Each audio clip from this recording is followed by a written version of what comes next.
పారంజిత్ దర్శకత్వంలో తెరకెక్కుతున్న వెట్టువం సినిమా షూటింగ్లో ప్రమాదవశాత్తు స్టంట్ మ్యాన్ రాజు మృతి చెందిన విషయం తెలిసిందే. ఇండస్ట్రీలో చర్చనీయాంశంగా మారిన రాజు మరణ వార్త విని బాలీవుడ్ అగ్ర కథానాయకుడు అక్షయ్ కుమార్ చలించిపోయారు.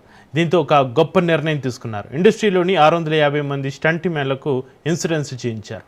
మంచి మనసుతో ఆయన చేస్తున్న ఈ పనిపైన ప్రశంసల వర్షం కురుస్తుంది. ఇన్సూరెన్స్ పాలసీలో ఆరోగ్య ప్రమాద బీమా రెండు ఉన్నాయి. స్టంట్ మ్యాన్ సెట్లో బయట ఎక్కడైనా గాయపడితే 5 లక్షల వరకు బీమా పొందవచ్చు. అక్షయ్ చేసిన ఈ పనిపైన బాలీవుడ్ ప్రముఖ స్టంట్ మాస్టర్ విక్రమ్ సింగ్ స్పందించారు.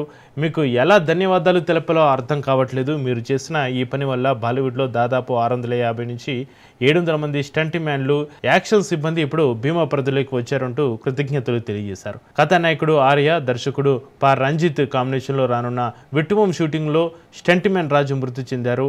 నాగపట్నం సమీపంలో కారుతో స్టంట్స్ చేస్తుండగా రాజు గుండెపోటుకు గురయ్యారు. చికిత్స కోసం చిత్ర బృందం సమీపంలోని ఓ ఆసుపత్రికి తీసుకెళ్లగా అప్పటికే ఆయన మరణించినట్టుగా వైద్యులు తెలిపారు. ఆయన మరణం ఇండస్ట్రీలో తీవ్ర చర్చనీయాంశంగా మారింది. దీంతో దర్శక నిర్మాతలు మరోసారి ఇలాంటి ప్రమాదాలు జరగకుండా జాగ్రత్తలు తీసుకుంటున్నారు.